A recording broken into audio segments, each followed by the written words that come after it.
It is my job to hold the government responsible and to hold their feet to the fire. And I believe that that was not done. It hasn't been done, but we're hoping to do it.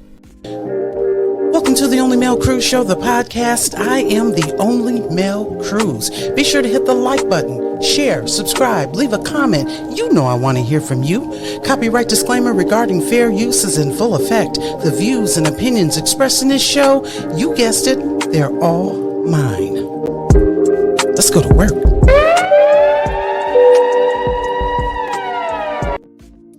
Welcome to the Only Male Cruise Show, the podcast. I am the Only Male Cruise. Be sure to hit the like button, share, subscribe. Replay gang, leave a comment. You know I want to hear from you. The title of today's show, Letters from Jane Doe. They use me to lure Kelz in. All right, so as most everyone knows probably by now, there's one particular letter that Jane Doe wrote, and it kind of goes right. It coincides with the information that was shared when she did the first interview on Gail King's show. And, we're going to go over a couple of those clips because I think in that interview, we are really seeing the authentic Jane Doe. What she's expressing in this interview with Gail King, I believe is her truth. It is the truth. And it's just interesting that the interview is saying pretty much the same thing that the letter's stating. But then further or later in the court proceedings, they tried to say that, Kelz made them practice and practice and practice. And if they weren't angry enough, they had to work on it and be, demonstrate more anger.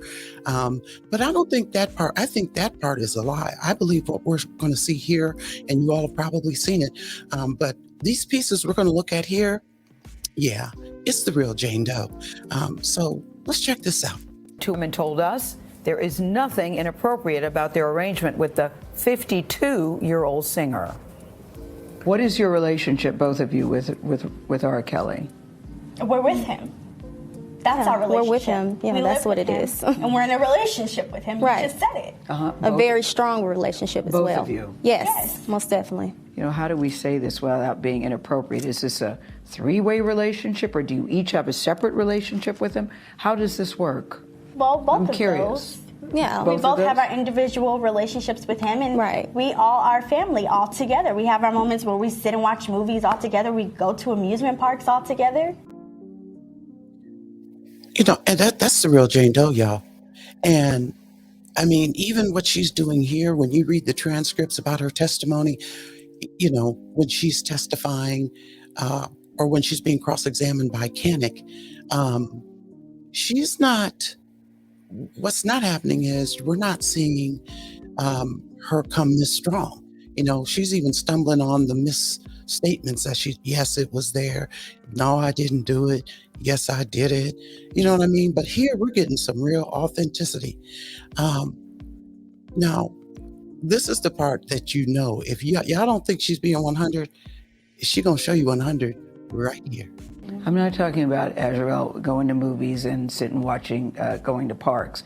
I'm talking about, is it a three-way sexual relationship? Sexually? Well, first of all, I'm not here to talk about my personal life. Okay. And I would never share with no one what I do in or outside of the bedroom. And as a woman, I'm sure you would not either. Yes. No, I wouldn't, but okay, then. You're next right. question. No. Next question, Gail. I'm not going to tell you what I do in my bedroom. Oh my goodness, yeah. Jane Doe ain't playing. This is exactly what she means. And so, yeah, we're breaking this down a little bit, but let's hear how she talks about, listen for the authenticity when she talks about her parents knowing where she was. Peep game, yeah. You're right, I would not, but this is a very different circumstance. It's not a different circumstance. There are people all over the world who have multiple girlfriends. It's no different. Do both of you all believe you're in love with him? Absolutely. Yes, absolutely. Of course. Should your parents be concerned? No. Why? Well, my parents knew where I have always been for 4 years. They have known. They know that I've been well taken care of. They never thought you were missing, Azrael. They just were wondering if you were okay. Well, my parents have actually came to Chicago and seen me a few times. They've I've talked to them. They stopped answering my calls. You know what they say? They say that you were brainwashed. I talked to your dad last night. He says, my daughter is brainwashed, and he's very concerned. He said he was here 2 days ago, and you wouldn't even look him in the eye. Okay, I wouldn't look him in the eye because he's a liar, and he's a manipulative liar. I'll tell you why they're concerned, Azrael, because they say she's 17. We found text messages that indicated that she was having sex with R. Kelly when she was 17. Is that true? No, that is a lie. That is a lie. I was not having sex with him at 17. So we know that right there she is telling a lie, because even though she lied about her age, and then I think it was 2 months before she turned 18, she was still kicking it. And but at that point, that's here nor there, because all of the time prior to her finally revealing to R. Kelly that she was only 17, the deed had been done. But my thing with Gail on this is, and I'm sure it's that mainstream media narrative, but something to me, like, Jane, why didn't you, I feel like, not Jane, I'm talking about Gail. I feel like, okay, Gail, I don't know. It's like Gail is okay with the narrative, because she's going to come up here now and say, well, we're talking about decades. So how could you even phrase that question, Gail, and Azrael, or Jane Doe, is going to set her straight. How can you phrase that question? They don't have nothing to do with the decades of charges. It's this bandwagon to just, at that time, it was the bandwagon to just, mute R. Kelly, because that was definitely the campaign that was going on. My dad and my mom, they started to send threats to both me and him.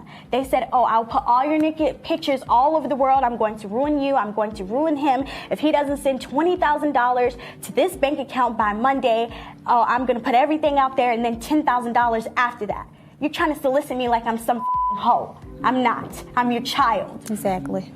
Yeah, you sound very angry with your parents. You sound very angry and very pained. Tell me, Azrael, why you're crying. Tell me. Yeah. And if you notice, Gail is not, I don't know. I think Gail is just sitting there as a prop, really, because, you're not interactive in this interview, Gail. You're just sitting there. You just want the narrative to continue to be spun. And so I'm disappointed in Gail. Real talk. Why would they want to lie about you, their daughter? Okay, so when I first met Robert, my parents told me to lie about my age. So when I met him, he thought that I was 18. On top of that, when I was 17, my parents were actually making me, trying to get me to take photos with him, take sexual videos with him, all kinds of stuff. Wait. Your parents encouraged you to do sexual videos with R. Kelly? Yes. And they said because if they ever have to blackmail him, what they're trying to do now, they can use it against him, which is exactly what they're doing. Joycelyn, I see you nodding a lot with what she's saying. Why are you nodding in agreement with what she's saying? Because everything that she's saying is true. Our parents are basically out here just to get money, and your parents. You're saying the same as saying. Well, both of our parents are basically out here. They're trying to get money and scam because they didn't agree on what happened, with music or wherever it could be, and they're just very upset. This is the first time hearing, to be honest with you, that your parents are trying to get money from R. Kelly. Okay. Because your father told a very different story to me last night. Yeah, he's the manipulative. He's very manipulative, so he's the one you need to watch out for. But yeah, so Gail done jumped on the bandwagon back then. She was on that bandwagon. I really wonder how she feels now about R. Kelly, knowing that all of these discrepancies that have come up in the transcripts. How do you feel now, Gail King? Is it questionable now, Gail King? I'm crying because you guys don't know the truth. You guys are believing some facade that our parents are saying. This is all lies for money. And if you can't see that, you're ignorant and you're stupid as because you want to be. all because that's the world we live in. Negativity sells. Gossip is what sells. Rumors are what sells. Exactly. But Jocelyn and Azrael, this is more than gossip. This is more than just rumors. These are decades of allegations against Robert Kelly. We're not here to talk about decades. We're here to talk about what our parents are doing right now. Right. And what they're doing right now is all for money. Right. And that's my thing. Like Gail King, see, because I would have been like, okay, wait a minute, hold on, let's delve deeper. Now, what are your parents doing? Say what now?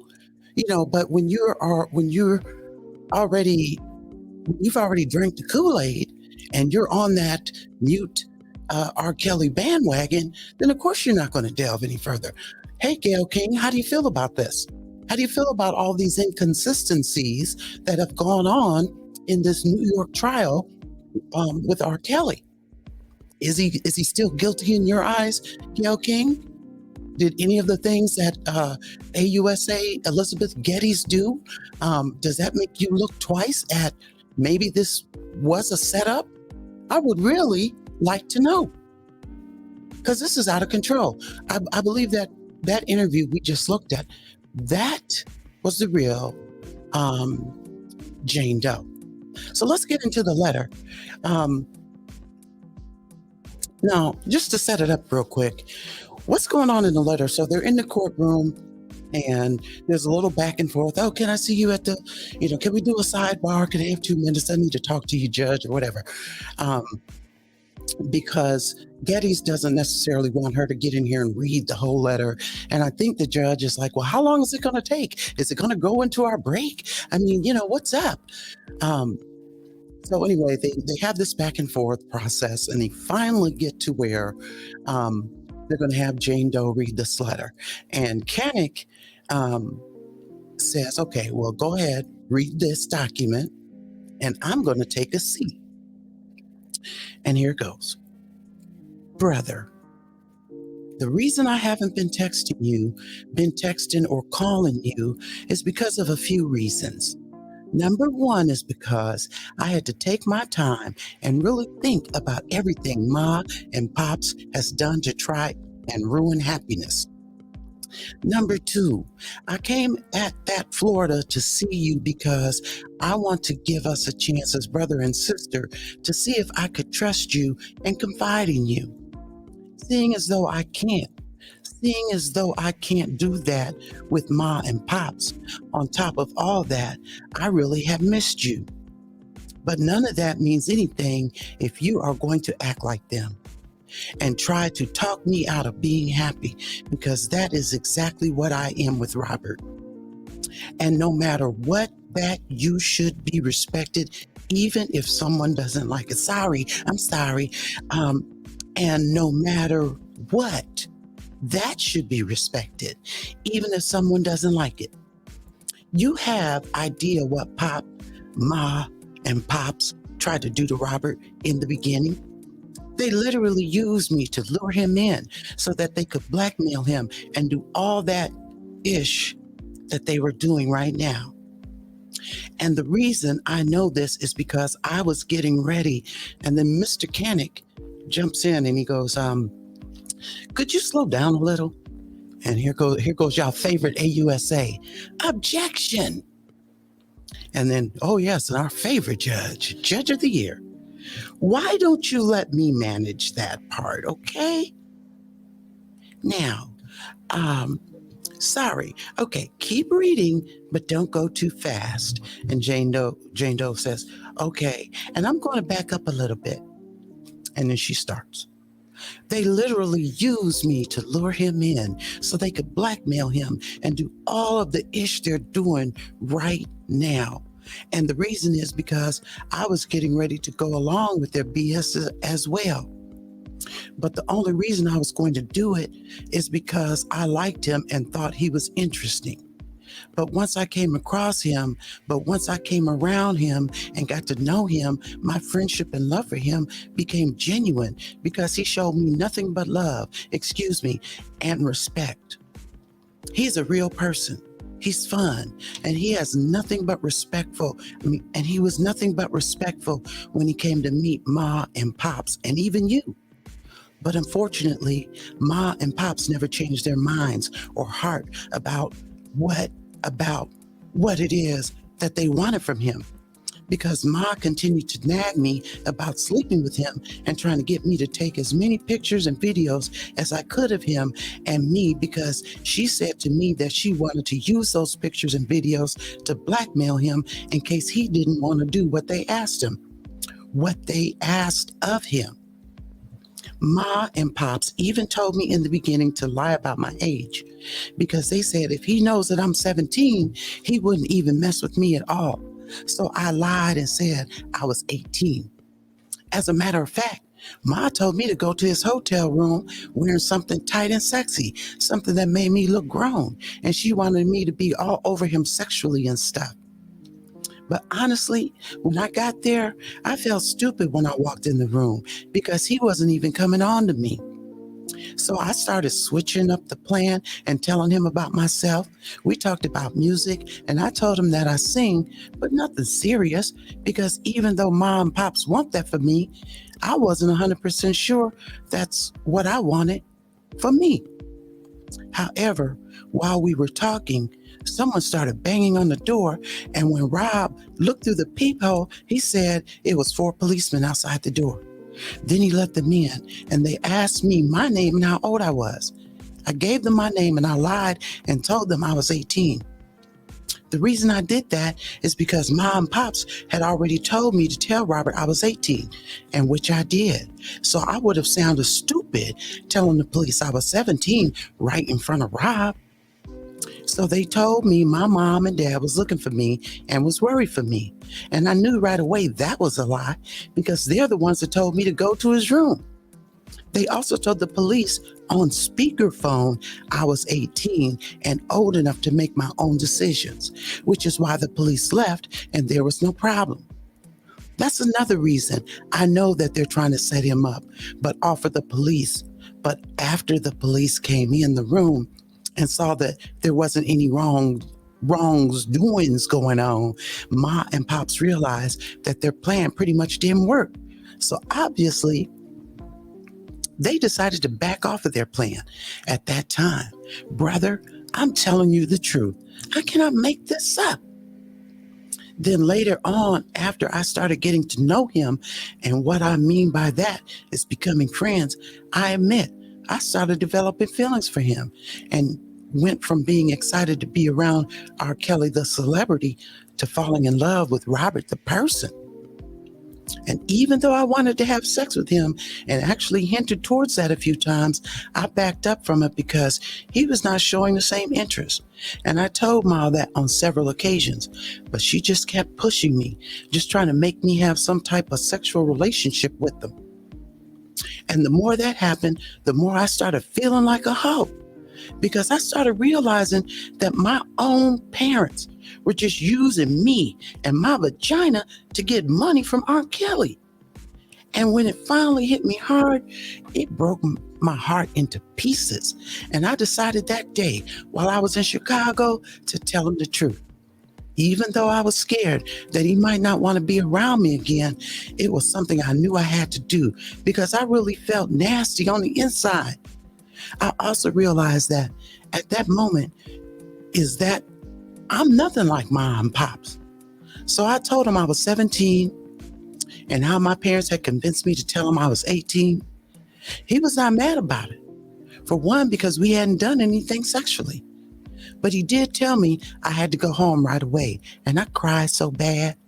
And the only reason he was able to calm me down is by telling me that the only way I could possibly be there in Chicago is that my parents were up here with me, where they signed some kind of consent saying that it's okay for me to be here. So long story short, brother, I told Mom and Pops that, and they didn't even hesitate. They took me to Florida Education Department to get me pulled out of school and enrolled me onto online school. Then they took me to the county clerk's office, got the consent form signed and notarized by the state of Florida, which they gave their parental rights away for me to be in Chicago. And I remember being mad and happy at the same time. And the reason I was mad is because I was saying to myself, what kind of parents would sign their 17-year-old daughter away to be in Chicago by herself, to be with someone that they never met or even got to know?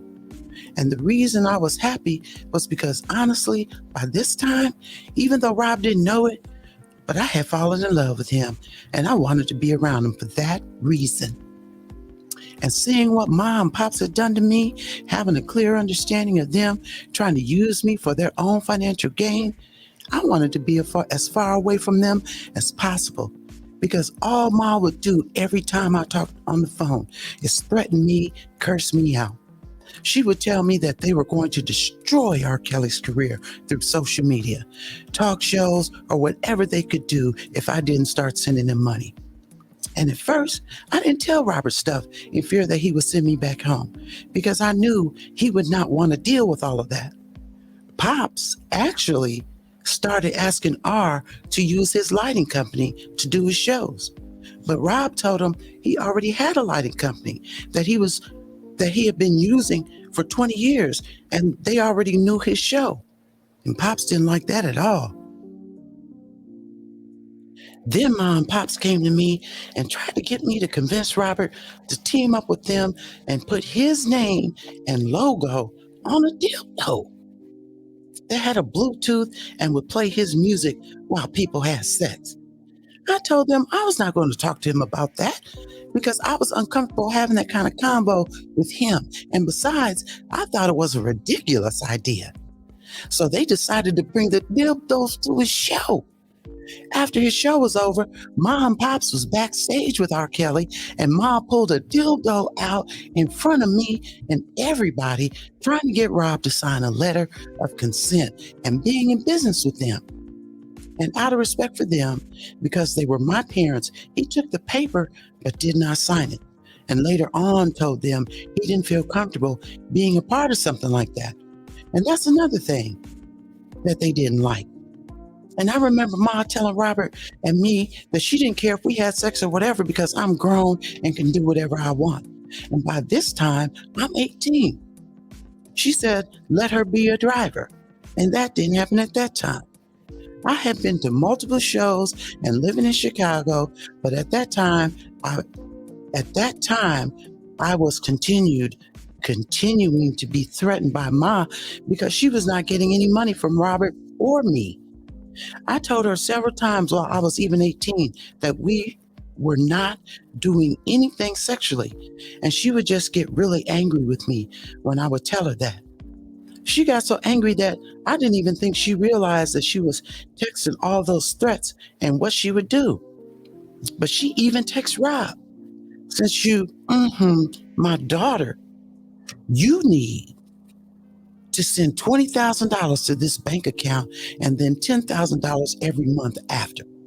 Brother, I don't need to say anything else at this point, except after they realized that they were not going to get any money out of him or me, that's when they started teaming up with and the name that she mentions is redacted, y'all. But you got a hint. That's when they started teaming up with and started telling all of these lies on social media about R. Kelly.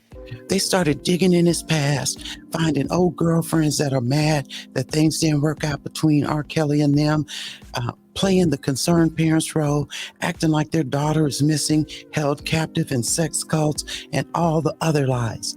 They started promising all of those broke-ass females from his past that they were going to get money with deals, reality shows, and basically be famous if they came forth and said something bad about R. Kelly.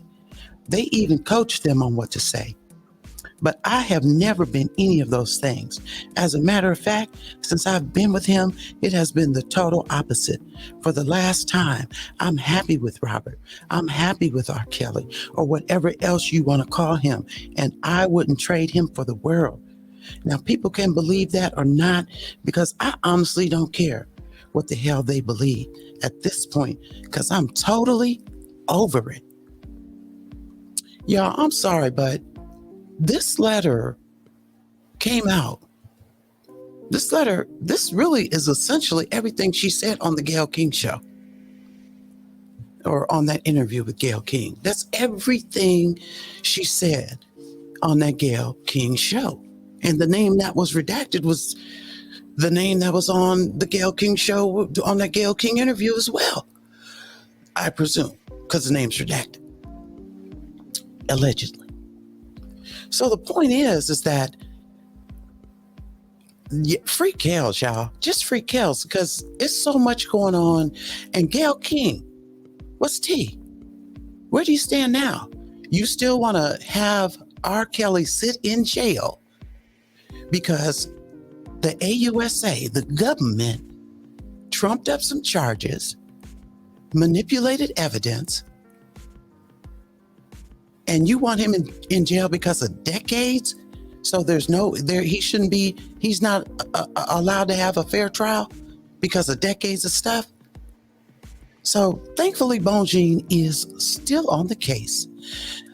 That's it, y'all. That's the podcast. Be sure to like, share, subscribe, replay game. Be sure to leave a comment. You know I want to hear from you. And until next time, we will see you when we see you. Welcome to the Only Male Cruise Show, the podcast. I am the Only Male Cruise. Be sure to hit the like button, share, subscribe, leave a comment. You know I want to hear from you. Copyright disclaimer regarding fair use is in full effect. The views and opinions expressed in this show, you guessed it, they're all mine. Let's go to work.